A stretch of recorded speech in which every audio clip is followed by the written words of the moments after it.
दोस्त मैं आप सबके बीच साइकोलॉजी बीए पार्ट 1 का फर्स्ट ईयर 2021 से 2024 के बीच बीए पार्ट 1 का 30 नवंबर से जो है इसका प्रैक्टिकल होने जा रहा है, जो कि 7 दिसंबर तक रहेगा।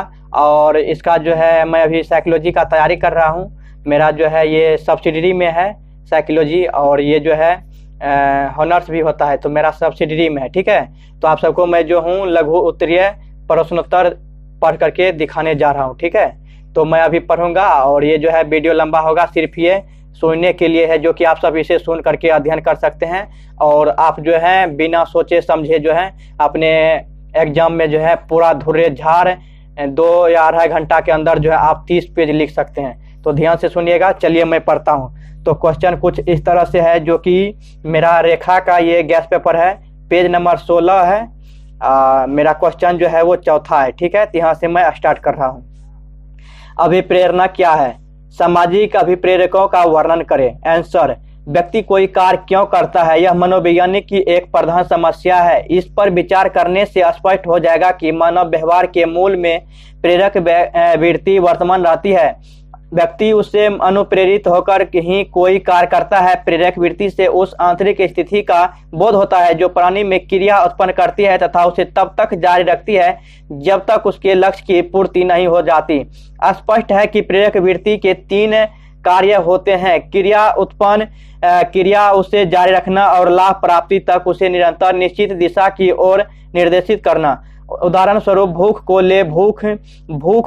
उदाहरण स्वरूप भूख को ले। भूख एक ऐसी आंतरिक शारीरिक स्थिति है जो व्यक्ति को क्रियाशील बना देती है। भूख की अवस्था में पेट की दीवारें थोड़ी देर पर सिकुड़ती रहती है।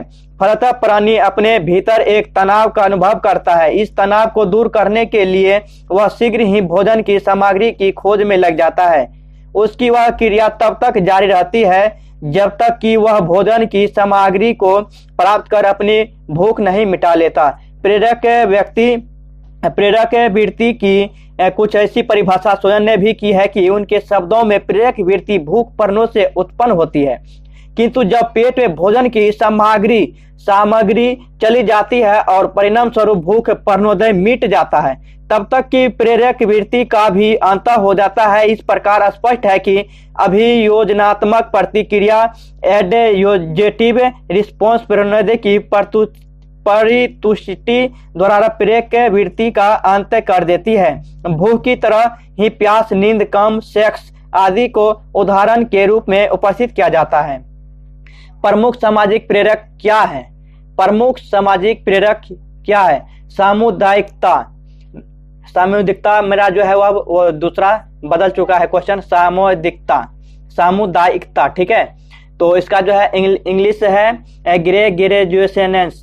मैकडूगल का मत है कि प्राणी में दूसरों के साथ रहने की जन्मजात प्रवृत्ति होती है। बिल्ली ही साथ कई बच्चों को जन्म देती है तथा उसके बच्चे बहुत दिनों तक साथ खेलते खाते हैं। यद्यपि बाद में चलकर उनकी इस भावना में प्रत्यक्ष कमी आ जाती है, फिर भी इसे सही माना जाता है कि इसी प्रकार गाय भी थोड़ी देर के लिए अपनी बछड़ी से अलग नहीं रह सकती।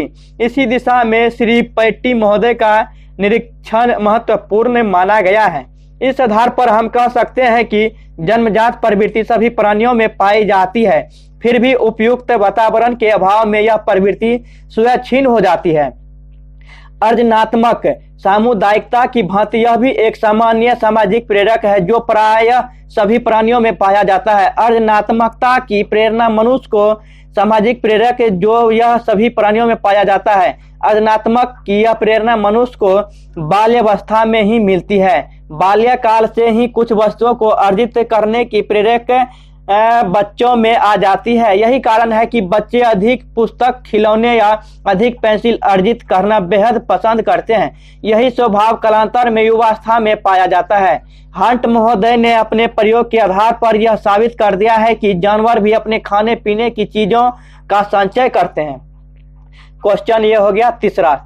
क्वेश्चन मेरा पहला था सामुदायिकता, दूसरा था अर्जनात्मक, और तीसरा क्वेश्चन अभी मैं पढ़ने जा रहा हूं ये है आत्म संस्थान। इसका है इंग्लिश सेल्फ एसोसिएशन। समाज के अन्य सदस्यों पर अपनी धाक जमाने की प्रवृत्ति को आत्मसंस्थान कहते हैं। इसके अंतर्गत रोब गांठना, आधिपत्य जमाना, श्रेष्ठता बतलाना तथा नेता बनने का भाव उत्पन्न है। श्री एडलर महोदय ने इस प्रवृत्ति को जन्मजात माना है। उसके अनुसार व्यक्ति का समग्र व्यक्तित्व विकास इसी पर आधारित है। जीवन की संगिनियों के बीच समुत्पन्न भावना ग्रंथि का हमारे व्यक्तित्व निर्माण में महत्वपूर्ण हाथ होता है। यह भावना ग्रंथि दो प्रकार की होती है। हीन परिज्ञान, इसका इंग्लिश है इनफेरियोरिटी और कॉम्प्लेक्स, तथा श्रेष्ठ परिज्ञान सुपरियसरी कॉम्प्लेक्स। हीन परिज्ञान में व्यक्ति अपने को चेतन तथा छोटा, नम्र तथा गया बीता मानता है, और श्रेष्ठ परिज्ञान में वह अपने को बड़ा टेढ़ा तथा बढ़ा चढ़ा मानता है। यह न्यूनाधिक अंश में सबों में पाया जाता है, किंतु किसी व्यक्ति में एक ही विशेषता रहती है तो किसी में दूसरी। मीड तथा बेंडिकट महोदय का विचार है कि इस पर जाति तथा संस्कृति का भी प्रभाव पड़ता है। क्वेश्चन चौथा, कला चैप्टर नहीं गाइस, ये है क्वेश्चन चौथा। क्वेश्चन का नाम है कला। कुछ मनोवैज्ञानिक ने कला को जन्मजात माना है, किंतु वस्तु यह एक अर्जित प्रेरक है। इसकी उत्पत्ति दो कारणों से होती है। पहला, शारीरिक इच्छाओं की पूर्ति में बाधा का होना। दूसरा, शिक्षा का कुप्रभाव का अनुकरण की प्रवृत्ति। अब किसी व्यक्ति की इच्छाओं की मूर्ति में कोई बाधा होती है तो वह बाधा पहुंचाने वाले पर क्रूर होता है। व्यक्ति का यह क्रूर उसे बाधक कारणों से लड़ने को प्रेरित करता है। इसके अलावा कला प्रवृत्ति का विकास व्यक्ति में अनुकरण द्वारा होता है। अब मेरा क्वेश्चन है पांचवा। क्वेश्चन का नाम है दंड या पुरस्कार। इसका है इंग्लिश पनिशमेंट और रिवार्ड। इच्छित वस्तु का नहीं मिलना दंड तथा मिलना पुरस्कार कहलाता है। दंड से लोग गला छुड़ाते हैं तथा पुरस्कार को गले लगाते हैं। दंड व्यक्ति की असफलता तथा अयोग्यता और पुरस्कार उसकी सफलता एवं बड़प्पन का परिचायक है। इसका सरल तथा स्पष्ट रूप पशु शिक्षण में देखा गया।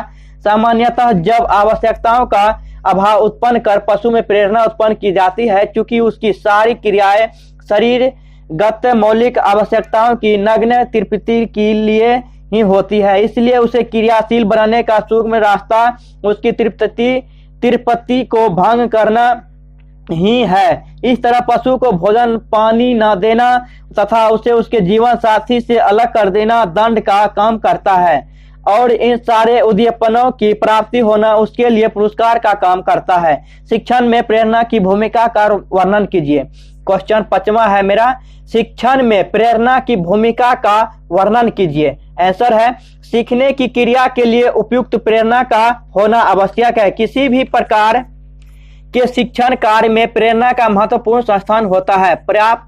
पर्याप्त प्रेरणा के अभाव में सीखने की क्रिया संभव नहीं होती, यह स्वतः सिद्ध है। यहाँ उपयुक्त प्रेरणा से तात्पर्य यह है कि प्राणी किसी लक्ष्य को प्राप्त करने के लिए सक्रिय हो, जिससे उसकी तत्कालिकता आवश्यकता संतुष्ट हो, जैसे भूख की प्रेरणा के लिए भोजन प्राप्त करना, न कि पानी प्यास की व्यवस्था में पानी प्राप्त करना। किसी संकटपूर्ण परिस्थिति से बच निकलना प्राणी का लक्ष्य होता है तथा वह इन लक्ष्यों को प्राप्त करने की चेष्टा या यत्न करता है।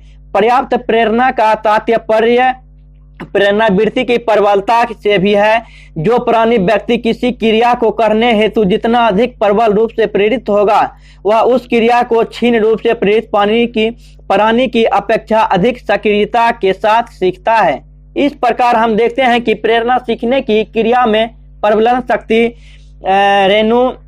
रेनिफोर्सिंग फोर्स के रूप में कार्य करती है।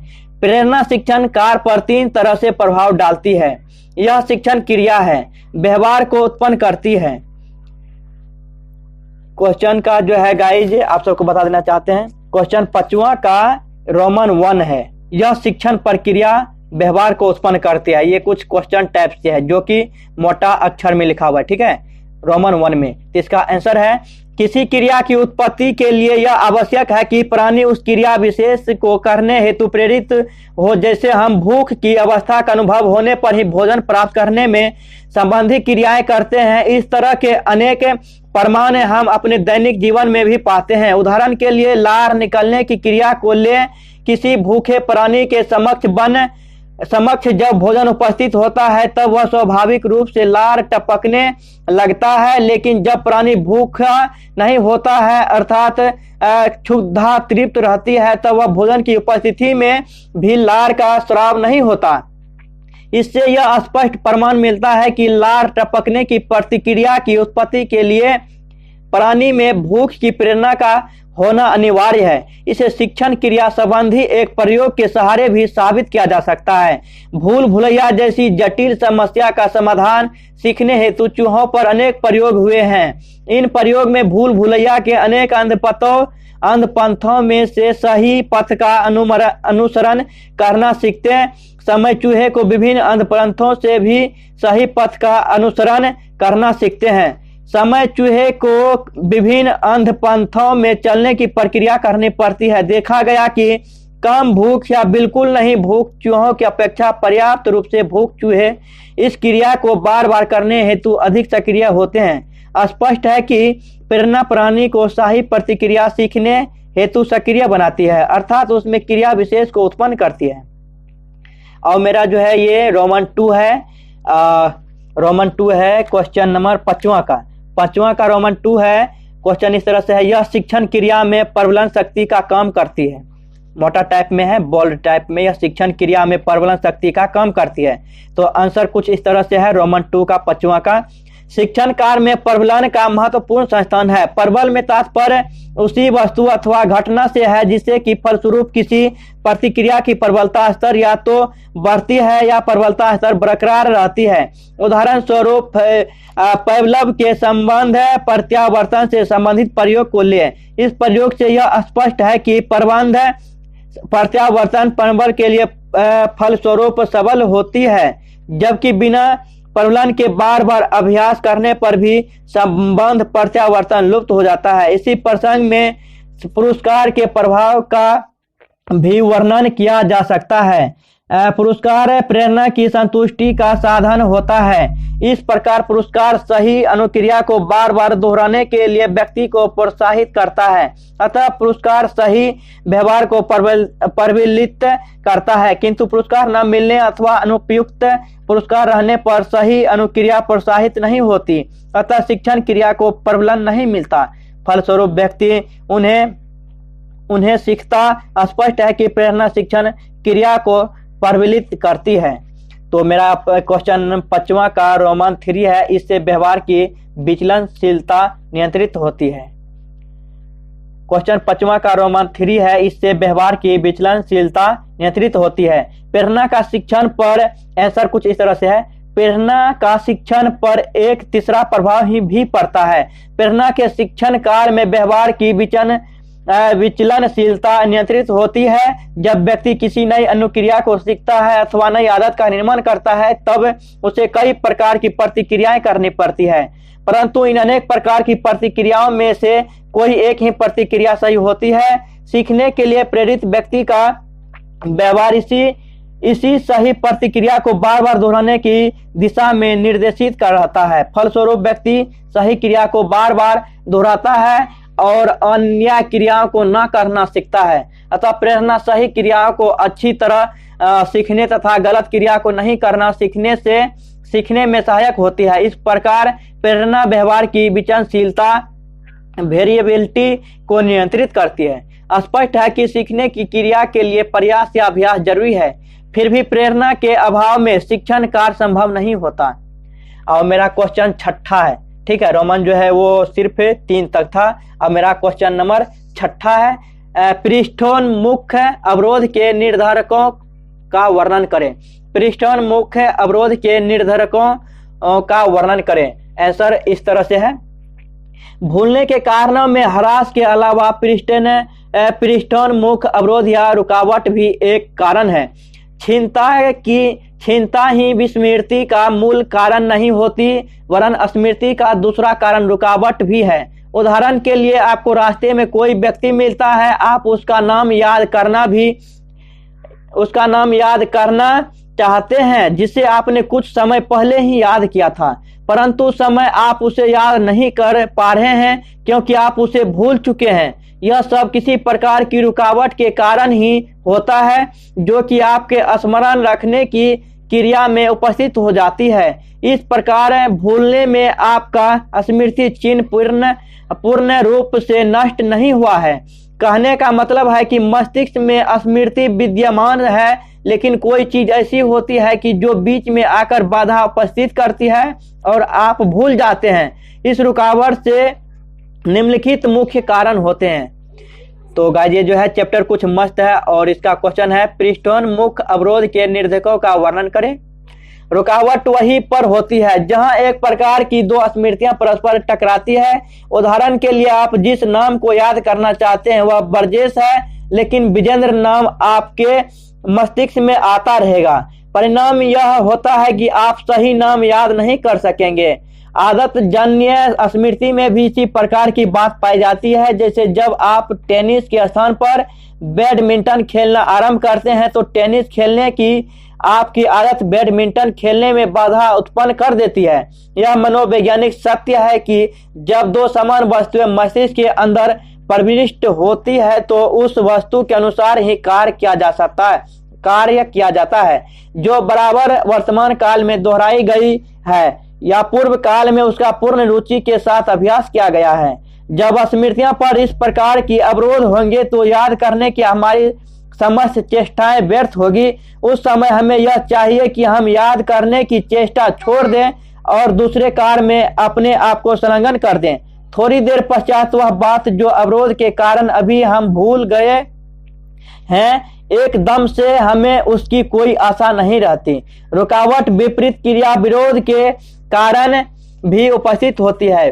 विस्मृति पर प्रयोग किए गए जिनसे पता चला कि विस्मृति उस समय सबसे कम होती है जब सीखने के फौरन बाद एक ऐसा अवकाश दे दिया जाता है जिससे मस्तिष्क क्रियाशील नहीं होता है। सीखने के फौरन बाद यदि कोई कार्य किया जाए तो स्मृति कम होगी। तो गाइस यहाँ जो है मुझे काम पड़ गया है तो मैं काम करने के लिए जा रहा हूँ और इसका नाम है आनंद जो है अभी कुछ आप सबको जो है क्वेश्चन नंबर 6 जो है प्रिस्टोन मुख्य अवरोध के लिए निर्धारकों का वर्णन करें। इसका जो है मैं कुछ पढ़ दिया हूँ और कुछ ये आनंद पढ़ने जा रहा है, ठीक है, जो कि क्लास 5वां या 6ठा में है, ठीक है, 4 में है। तो ठीक है यहाँ से पढ़। जब स्मृतियों पर इस प्रकार के अवरोध होंगे तब याद करने की हमारी समस्त चेष्टाएं व्यर्थ होगी। इस समय हमें यह चाहिए कि हम याद करने की चेष्टा छोड़ दे और दूसरे कार्य में अपने आप को संलग्न कर दे। थोड़ी देर पश्चात वह बात जो अवरोध के कारण अभी हम भूले हुए हैं, एकदम से हमें अपनी कोई आशा नहीं रहती।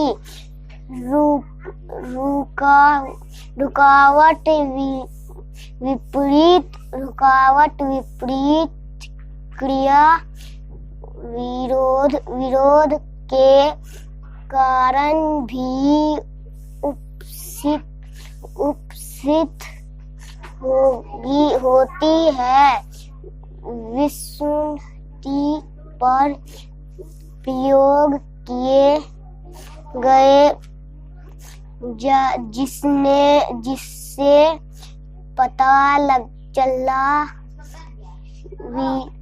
विस्वती उसे उस समय सबसे कम होती है जब सीखने के फौरन बाद एक ऐसा अवकाश दे दिया जाता है जिससे मस्तिष्क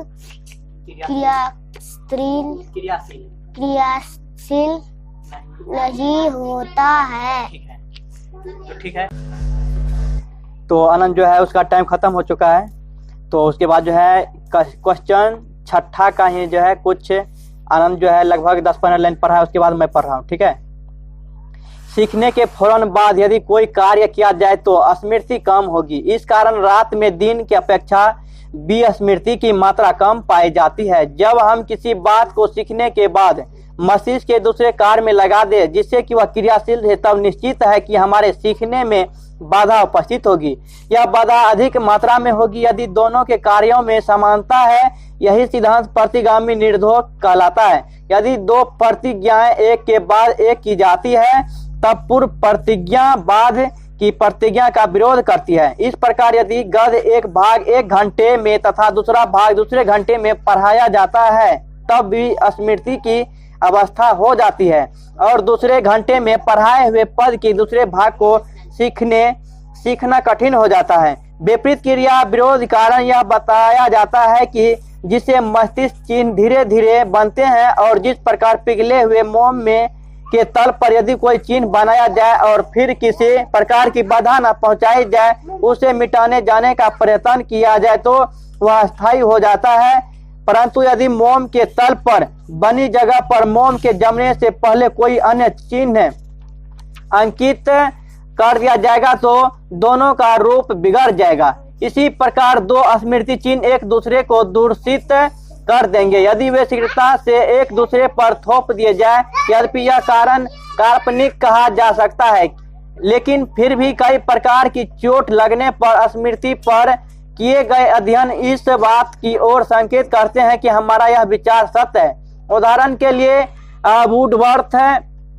वुडवर्थ एक नवयुग का वर्णन करता है जिससे सिर में पैर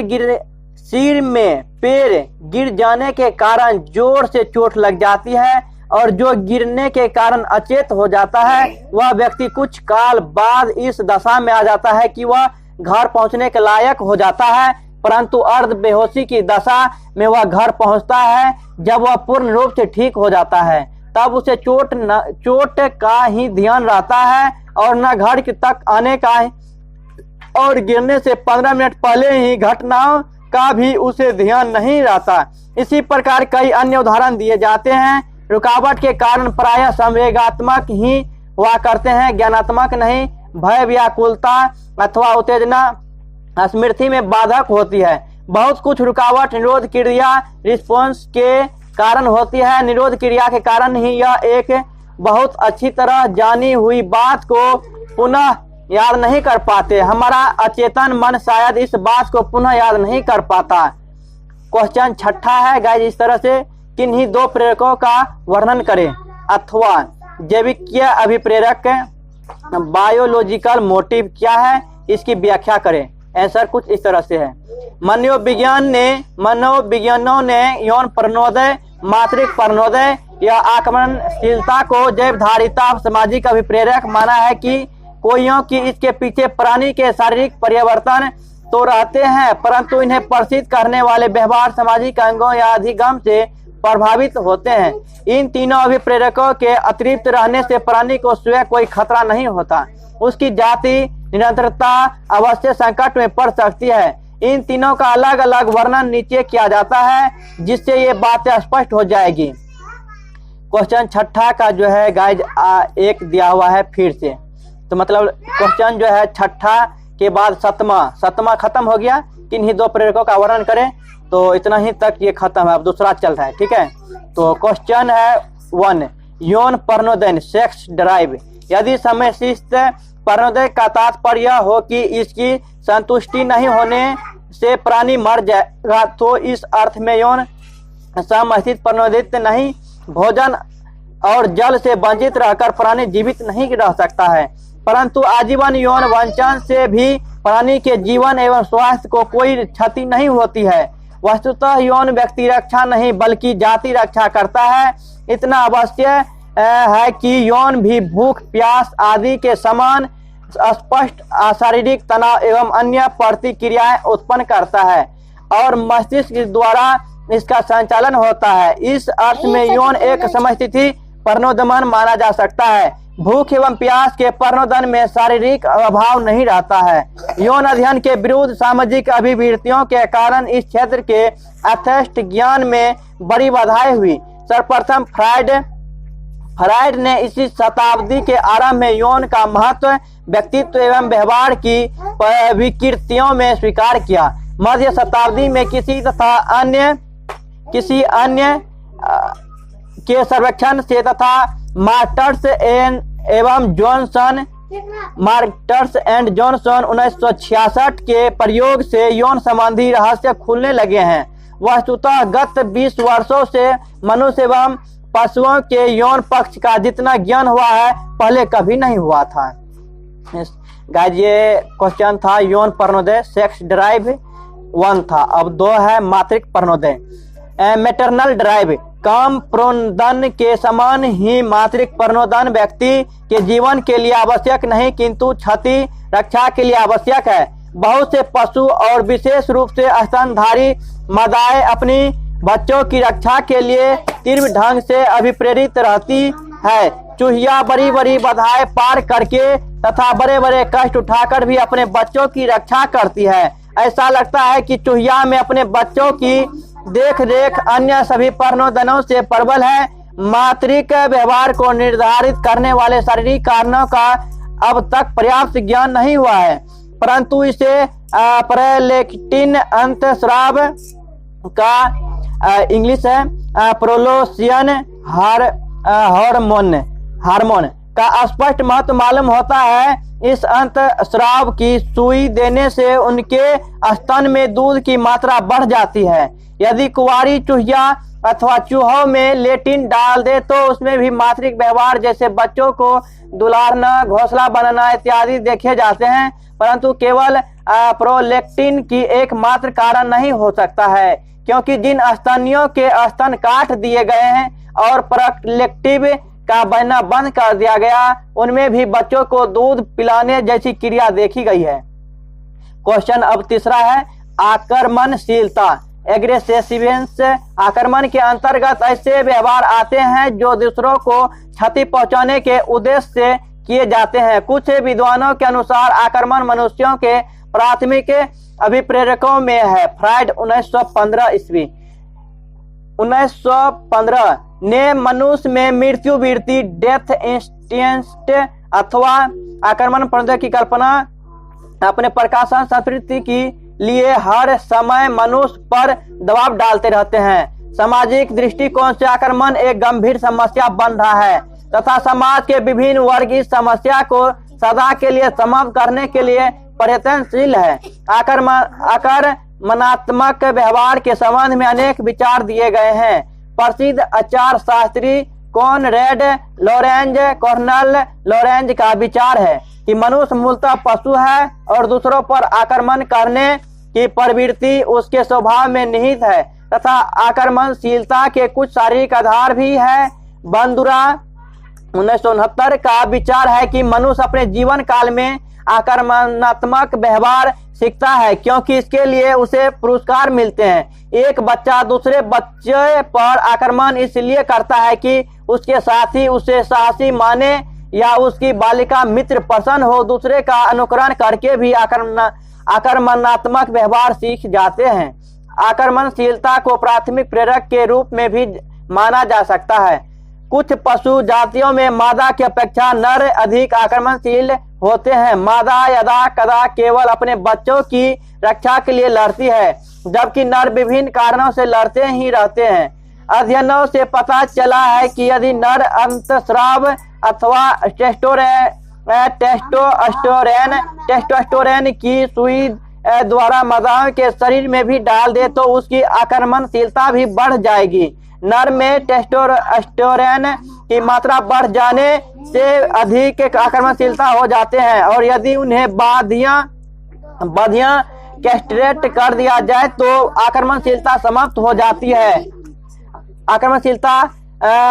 आक्रमणशील हो जाते हैं। मदा का दादा, ठीक है, रक्षा के लिए लड़ती है, जबकि वह विभिन्न कारणों से लड़ते ही रहते हैं। अध्ययनों से पता चला कि यदि नर अंतस्राव अथवा टेस्टोस्टेरोन से सुई द्वारा मादाओं के शरीर में भी डाल दे तो उसकी आक्रमणशीलता भी बढ़ जाएगी।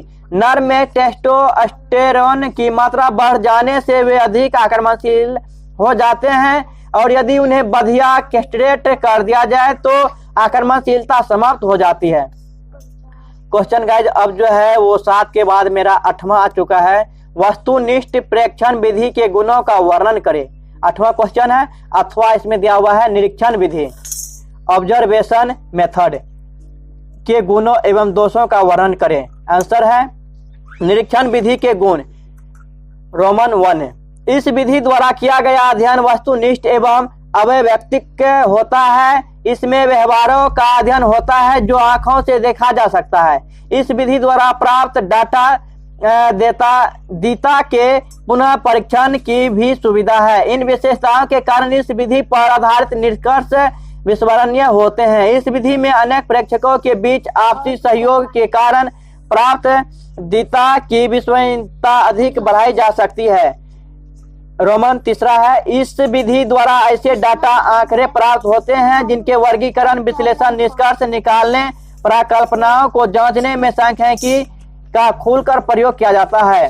सांख्यिकी निकालने, परिकल्पनाओं को जांच में सांख्यिकी का खुलकर प्रयोग किया जाता। सांख्यिकी के प्रयोग के कारण इस विधि की वैज्ञानिकता और भी अधिक बढ़ जाती है। अब आ गया रोमन 4, इस विधि के कारण ही मनोविज्ञान का क्षेत्र अधिक विस्तृत हुआ, जिससे पशुओं, बच्चों और पागलों का अध्ययन भी मनोविज्ञान में होने लगा। रोमन 5, इस विधि का एक बहुत बड़ा गुण यह है कि इसके द्वारा ऐसे विषयों का भी अध्ययन संभव हो गया जो किसी दूसरी विधि से नहीं हो सकता तथा जैसे उत्तेजित भीड़ का अध्ययन। रोमन 6, इस विधि का एक महत्वपूर्ण गुण यह है कि उसके द्वारा अनेक व्यक्तियों का अध्ययन एक साथ किया जा सकता है, जबकि मनोविज्ञान की अन्य विधियां एक समय में केवल एक ही व्यक्ति का अध्ययन करती है। इस दृष्टिकोण से भी यह विधि अन्य विधियों से काफी श्रेष्ठ मानी जाती है। बोल्ड टाइप में, मोटा टाइप में दिया हुआ है निरीक्षण विधि के दोष या सिलिकॉन। इस पद्धति में सबसे बड़ी कठिनाई यह है कि वही दर्शक अपने भावों को, विचारों और चिंतन के अनुभूतियों को दूसरों के मस्तिष्क पर थोपना चाहते हैं, किंतु यह आवश्यक नहीं है कि परिस्थिति विशेष में जैसा बहिर्दर्शक सोचता है वैसा ही दूसरा भी सोचता हो। हम दूसरों के मस्तिष्क का अध्ययन पूर्ण वस्तुनिष्ठ एवं व्यक्ति निरपेक्ष नहीं कर सकते, वरन अपने मस्तिष्क के पूर्व अनुभवों के आधार पर दूसरों की मानसिक प्रक्रियाओं का अध्ययन और उनकी व्याख्या करते।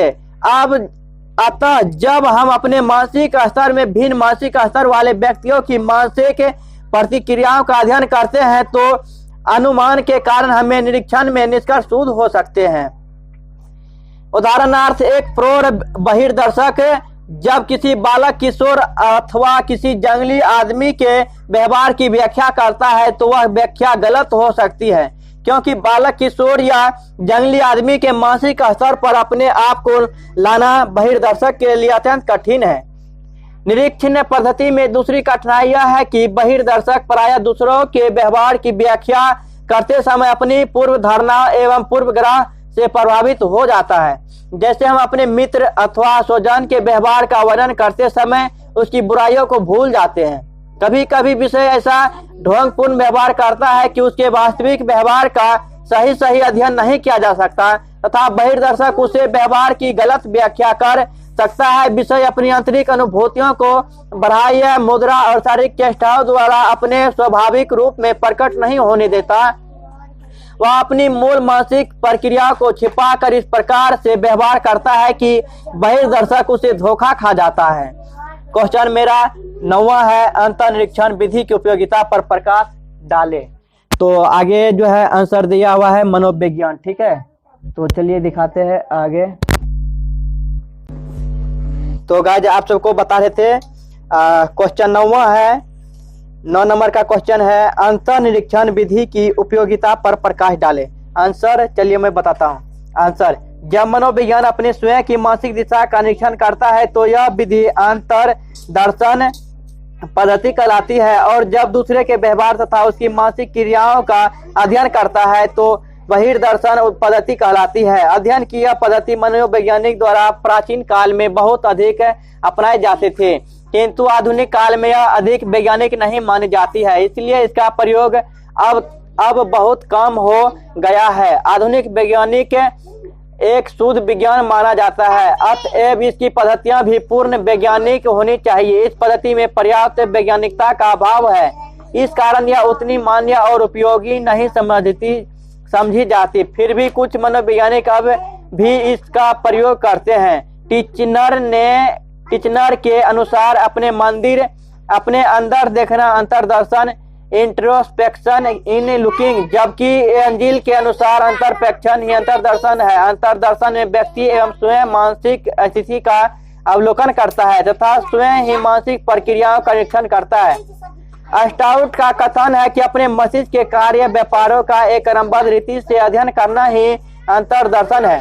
अंतर्दर्शन का अर्थ निरीक्षण है, किंतु वुडवर्थ के शब्दों में यह आत्मनिरीक्षण सेल्फ ऑब्जर्वेशन है। वुडवर्थ की यह व्याख्या अधिक स्पष्ट और समीचीन है। इस विधि में निम्नलिखित गुण पाए जाते हैं।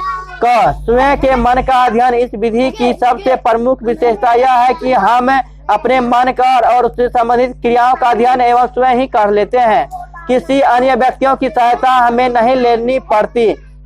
दूसरा क्वेश्चन है, दूसरा क्वेश्चन 9 का दूसरा, समय का बंधन नहीं, हमारी मानसिक क्रियाएं सदैव हमारे साथ रहती है, इसलिए हम जब चाहे और जैसी भी व्यवस्था में हो उसका अध्ययन कर सकते हैं। यह अनुमान और कल्पना कर आधारित नहीं है। यह है 9 का तीसरा क्वेश्चन, यह अनुमान और कल्पना का आधारित नहीं। तो इसके आगे है, यह वास्तविक मानसिक अवस्थाओं का अध्ययन है, इसमें अनुमान और कल्पना का कोई स्थान नहीं। यह विधि मितव्ययी, इस विधि में कई प्रयोगशाला की आवश्यकता नहीं होती। मनुष्य स्वयं अपना अंतर्दर्शन नहीं भी कर सकता, अतः इस विधि में अधिक धन की आवश्यकता नहीं होती और इस समय भी कम लगता है। दूसरों को व्यवहार समझने में सफल अंतर्दर्शन के द्वारा हम अपने अनुभवों के आधार पर दूसरों का व्यवहार समझने में सफल होते हैं। यद्यपि अंतर्दर्शन विधि में कई कठिनाइयां हैं, किंतु सभी कठिनाइयों को बड़ी सरलता से दूर किया जा सकता है। अभ्यास और एकाग्रता से यह समस्त कठिनाइयां समाप्त हो सकती है।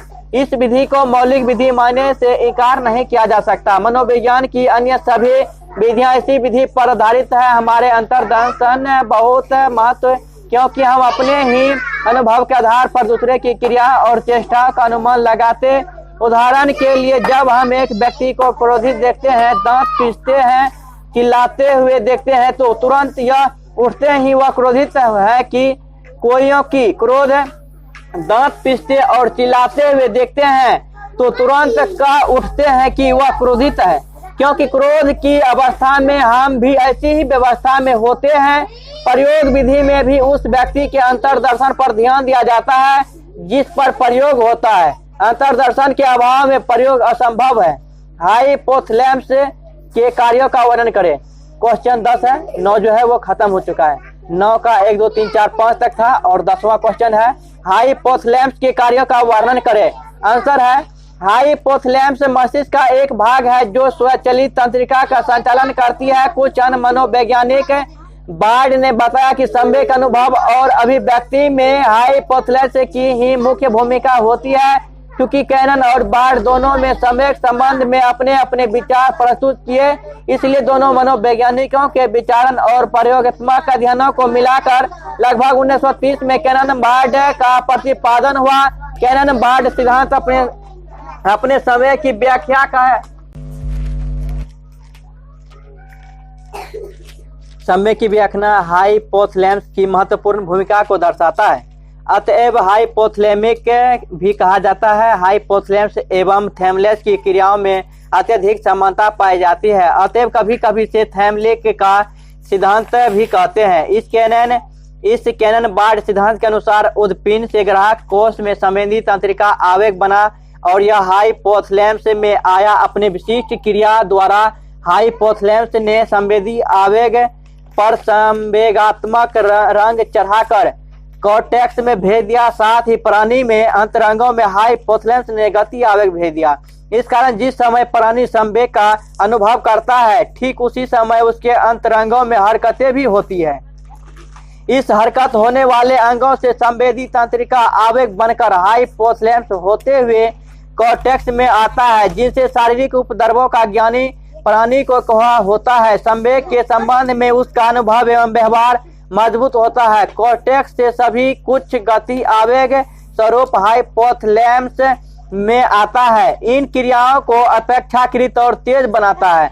अतः कैनन बार्ड सिद्धांत हमें इस निष्कर्ष पर पहुंचाता है कि संवेग की अनुभूति एवं उससे संबंधित व्यवहार आगे पीछे नहीं वरन साथ साथ उत्पन्न होते हैं। दूसरी बात, यह सिद्धांत हमें बतलाता है कि संवेग के अनुभव एवं संवेग के व्यवहार दोनों स्वतंत्र रूप से एक साथ उपस्थित होते हैं। तीसरी बात, यह सिद्धांत हमें बताता है कि संवेग के अनुभव एवं संवेग के व्यवहार दोनों का नियमन हाइपोथैलेमस से होता है, पर संवेग का अनुभव कॉर्टेक्स में और संवेग का व्यवहार अंतरंगों में होता है।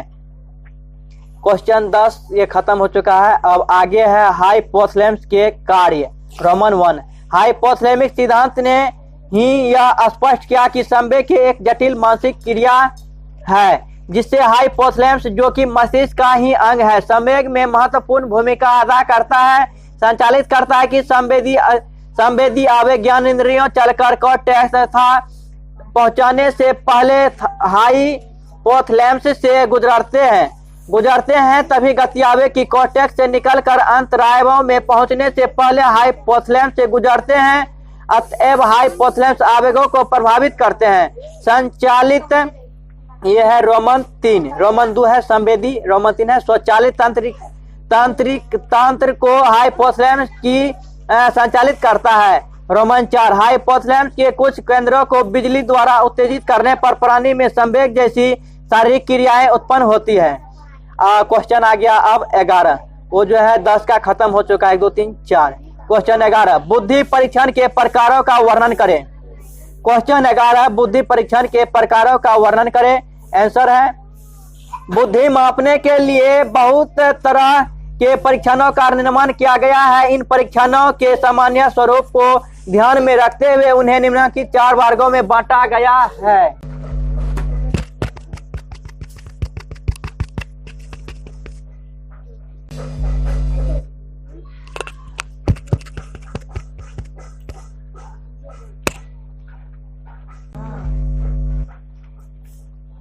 ग्यारह का अब को है शाब्दिक बुद्धि परीक्षण। जैसा कि नाम से ही स्पष्ट है कि इस तरह की बुद्धि परीक्षण के एकांश शब्दों एवं वाक्यों के रूप में होते हैं, जिन्हें पढ़कर एवं समझकर व्यक्ति को उत्तर देना होता है और दिए गए उत्तर के आधार पर बुद्धि मापी जाती है। शाब्दिक बुद्धि के 2 प्रकार है। नंबर 1, शाब्दिक व्यक्तिक बुद्धि परीक्षण, वेर्बल इंडिविजुअल इंटेलिजेंस टेस्ट। इस परीक्षण से तात्पर्य वैसे परीक्षण से होता है जिसका क्रियान्वयन एक समय में एक ही व्यक्ति पर हो सकता है। दूसरे शब्दों में इस तरह के बुद्धि परीक्षण द्वारा एक समय एक ही व्यक्ति की बुद्धि मापी जाती है। शाब्दिक 2 है, 11 का 2, शाब्दिक समूह बुद्धि परीक्षण, वर्बल ग्रुप इंटेलिजेंस टेस्ट। यह एक ऐसा शाब्दिक बुद्धि परीक्षण है जिसके द्वारा एक समय में एक से अधिक व्यक्तियों की बुद्धि की माप की जाती है। इस तरह के बुद्धि परीक्षण की जरूरत प्रथम विश्व युद्ध के समय सैनिकों की बुद्धि मापने के लिए काफी महसूस की गई। अब 11 का खो है अशाब्दिक बुद्धि परीक्षण, नॉन वर्बल इंटेलिजेंस टेस्ट। शाब्दिक और शाब्दिक बुद्धि परीक्षण वैसे बुद्धि परीक्षण को कहा जाता है जिनके एकांशों में निम्नलिखित लिखित भाषा का प्रयोग नहीं होता है, परंतु निर्देश आदि में भाषा का प्रयोग होता है। इसके एकांशों द्वारा कुछ वस्तुओं के चित्र उपस्थित किए जाते हैं और उन्हीं पर आधारित कुछ प्रश्न होते हैं जिनका उत्तर उन्हें देना होता है कि दिए गए उत्तरों के आधार पर व्यक्ति की बुद्धि मापी जाती है। और शाब्दिक बुद्धि परीक्षण का सबसे बड़ा गुण यह है कि चूंकि इसके एकांशों में भाषा का प्रयोग नहीं होता है, इसलिए इसका प्रयोग छोटे बच्चों, कम पढ़े लिखे व्यक्तियों एवं मानसिक रूप से मंदित बच्चों के लिए आसानी से किया जा सकता है। ऐसे परीक्षण का सामान्य दोष है कि इसमें बुद्धि परीक्षा को प्रशिक्षित होना आवश्यक है। साधारण व्यक्ति को ऐसे परीक्षण द्वारा बुद्धि मापने में कठिनाई हो सकती है। अब 11 का गो है क्रियात्मक बुद्धि परीक्षण, परफॉर्मेंस इंटेलिजेंस टेस्ट। क्रियात्मक बुद्धि परीक्षण वैसे बुद्धि परीक्षण को कहा जाता है जिनके एकांश चित्र के रूप में नहीं होते हैं, बल्कि से व्यक्ति के सामने कुछ ठोस वस्तु उपस्थित रहते हैं जिनमें एक निश्चित समय में जोड़ तोड़ करके विशेष आकृति बनानी होती है। आकृति बनाने में लगे समय एवं त्रुटि के आधार पर व्यक्ति की बुद्धि की माप की जाती है। मनोवैज्ञानिक ने कई तरह के क्रियात्मक बुद्धि परीक्षण का निर्माण किया। सबसे पहला क्रियात्मक बुद्धि परीक्षण सेगुइन ने 1866 में निर्मित किया था। इस परीक्षण का नाम सेगुइन फार्म बोर्ड ने था, जिसका प्रयोग मानसिक रूप से मंदित बच्चों, मेंटलिटी रिलेटेड चिल्ड्रन की बुद्धि मापने में किया गया। इसके बाद कई क्रियात्मक बुद्धि परीक्षण का निर्माण किया गया, जिसमें कोह ब्लॉक डिजाइन, पास अलांग परीक्षण, पास अलांग टेस्ट तथा घर रचना परीक्षण क्यूब प्रधान है। अब 11 का घ है अभाषाई बुद्धि परीक्षण, नॉन लैंग्वेज इंटेलिजेंस टेस्ट। जैसा कि नाम से ही स्पष्ट है कि इस तरह का परीक्षण भाषा के बंधन से पूर्णतः मुक्त होता है। अभाषाई बुद्धि परीक्षण वैसे परीक्षण को कहा जाता है जिससे भाषा का प्रयोग न तो एकांश में और न निर्देश में ही होता है। प्रयास इस तरह के परीक्षण में निर्देश हाव भाव निर्देशन तथा चित्राभिनय द्वारा दिया जाता है। इस तरह के परीक्षण में परीक्षार्थी को वस्तुओं का वास्तविक जोड़ तोड़ भी नहीं करना पड़ता है। स्पष्ट हुआ कि बुद्धि परीक्षण के कई प्रकार जिनके द्वारा अभिव्यक्ति की बुद्धि की माप की जाती है। क्वेश्चन 12 है। 11 का 1 2 3 4 ख गो जो है खत्म हो चुका है। अब क्वेश्चन 12 है शाब्दिक बुद्धि परीक्षण तथा अशाब्दिक बुद्धि परीक्षण में अंतर करें। क्वेश्चन 12 शाब्दिक बुद्धि परीक्षण तथा अशाब्दिक बुद्धि परीक्षण में अंतर करें।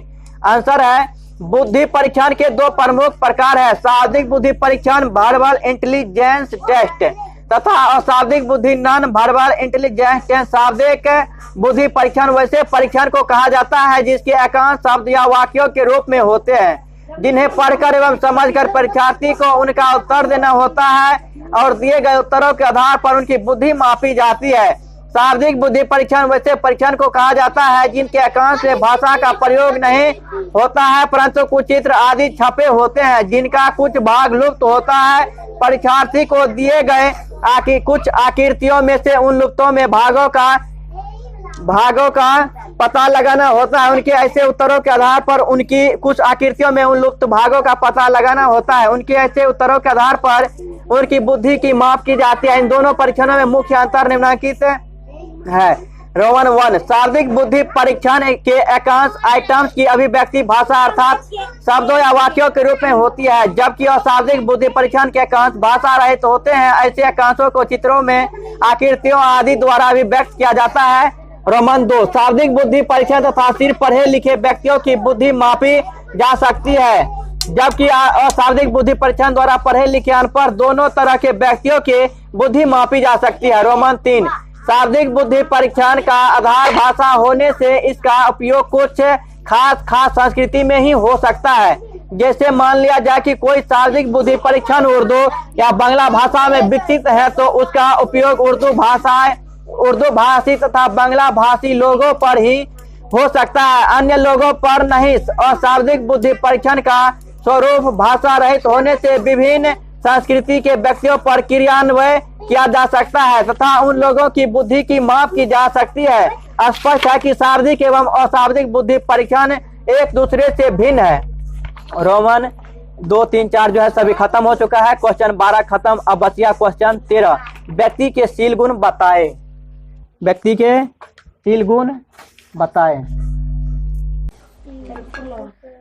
क्वेश्चन 12 पूर्ण तरह से खत्म हो गया। उसके बाद है क्वेश्चन 13, व्यक्तित्व के शील गुण बताए।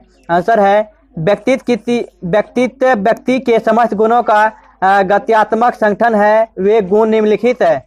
एक रोमन 1 है, शारीरिक गुण व्यक्ति के शारीरिक गुणों में उसकी लंबाई, चौड़ाई, वर्ण, शारीरिक गठन, आवाज, चेहरे की अभिव्यक्तियां, रंग, पोशाक आदि बातों में सम्मिलित किया जाता है। जिन व्यक्तियों में उपर्युक्त गुणों में जितने ही उच्च कोटि के गुण पाए जाते हैं, प्रायः समाज में वह अपना प्रभाव डालने में शीघ्र सफल हो जाते हैं। अब है रोमन 2, मानसिक गुण। मानसिक गुणों में ज्ञान, इच्छा एवं प्रक्रिया को सम्मिलित किया जाता है। ज्ञान बुद्धि का स्वरूप है, इच्छा उद्वेग का रूप है तथा उद्वेग से स्वभाव की रचना का ही रचना होती है कि और प्रक्रिया का स्वरूप चरित्र होता है। हम इन तीनों को संक्षेप में वर्णित करते हैं। और बुद्धि, व्यक्ति में बुद्धि एक प्रधान गुण होता है। प्रायः सामान्य बुद्धि युक्त व्यक्तियों का व्यक्ति भी सामान्य हुआ करता है। निम्न कोटि के व्यक्ति का व्यक्तित्व भी निम्न कोटि का ही होता है तथा उच्च कोटि के व्यक्ति उच्च कोटि की बुद्धि वाले होते हैं। यह समाज को बुद्धि से शीघ्र प्रभावित कर लेते हैं। अब है स्वभाव। स्वभाव के बाद पर 4 प्रकार के व्यक्ति पाए जाते हैं। आशावादी, निराशावादी, चिड़चिड़े तथा अस्थिर। वास्तव में व्यक्तियों में यह भेद संवेदनशीलता के आधार पर होता है। जो व्यक्ति का महत्वपूर्ण तत्व है स्वचरित्र। चरित्र व्यक्तित्व का एक विशेष अंग है। जिन व्यक्तियों का चरित्र दूषित होता है वे आकर्षण के पात्र नहीं होते। आदर्श चरित्र के व्यक्ति समाज में पूजे जाते हैं। महात्मा गांधी इसके ज्वलंत उदाहरण है। अब है रोमन 3, सामाजिक गुण। व्यक्ति का जन्म समाज में होता है अतः समाज ही उसके पालन पोषण का केंद्र है। इस तरह से सामाजिकता उसका महत्वपूर्ण अंग बन जाती है। कुछ व्यक्ति समाज से दूर भागना चाहते हैं तथा कुछ समाज में मिलकर चलते हैं। इस प्रकार भिन्न भिन्न व्यक्ति में सामाजिकता भिन्न भिन्न मात्रा में होती है। स्वच्छता, दृढ़ता। जिन व्यक्तियों में उपर्युक्त तीनों गुण विद्यमान है लेकिन इन तीनों गुणों में दृढ़ता एवं सशक्तता नहीं है तो व्यक्ति को समाज में सफलता मिलती और संभव हो जाती है। इसके विपरीत जिन व्यक्तियों में दृढ़ता होती है वह जिन कार्यों को करने के लिए हाथ बढ़ाते हैं उसे करके छोड़ते हैं, उन्हें सफलता अवश्य मिलती है। समाज में वो आकर्षण के पात्र होते हैं अतः दृढ़ता व्यक्ति का आवश्यक गुण है।